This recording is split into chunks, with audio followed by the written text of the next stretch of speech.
Michigan sheriff is defending the actions of his jail staff after an inmate gave birth on a dirty cell floor. Jessica Preston went into labor in March, days after she was arrested for driving with a suspended license.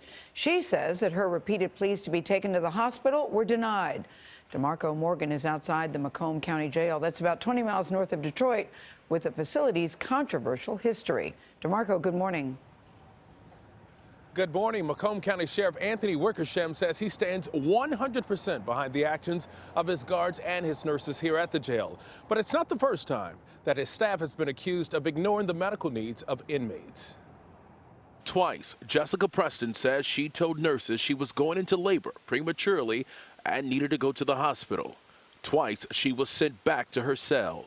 The one deputy said, "You better knock your S word off or they're not going to believe you if something really does happen." When she went back to the medical unit a third time, she was bleeding. I wanted to get to the hospital. And they said, well, they're not going to take you in the ambulance if you're crowning, and you are, so you need to push. How did this make you feel?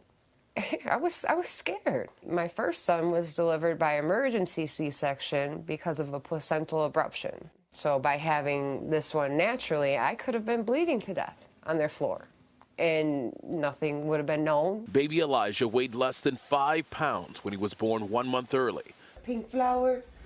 Now, nearly a year old, Preston says he's in good health. Thomas Chastain, Preston's fiance, says he was angered by the way she was treated. My son was born in a jail cell and then got wrapped up with a dirty sheet off the floor. We're all human beings. We need to be treated as such. Preston was jailed last year because she couldn't afford her $10,000 cash bond. Macomb County Sheriff Anthony Wickersham sees nothing wrong with how Preston was cared for.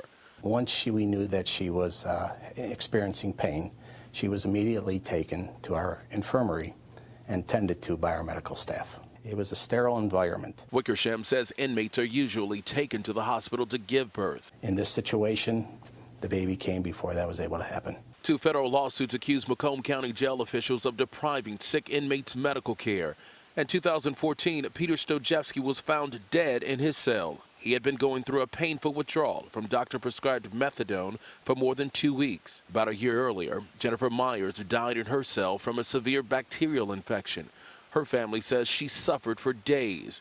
CBS This Morning has learned Correct Care Solutions, the medical care provider at the jail, is the defendant in more than 200 active federal civil cases across the country. There's still no concern. Everything is done appropriately in the right way. We look at it. If they're doing something wrong, then they need to be held accountable. I have nothing to hide.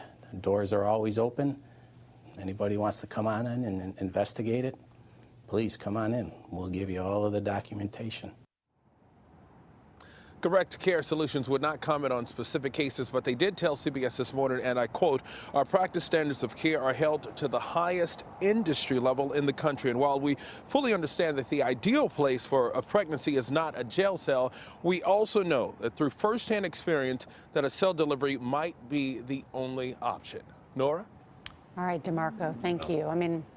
I know. That's hard to defend. I was going to say, Nora, you want to say to the jail officials, maybe you should look at that video again. Yes. Yeah, it's pictures tell a very different story than what they're saying. Yeah, and presumably you can send a guard to be Yes. outside of the. That's exactly right. It's a speeding ticket or whatever it was. For a speeding ticket. Yeah. And it's Suspended license, yeah.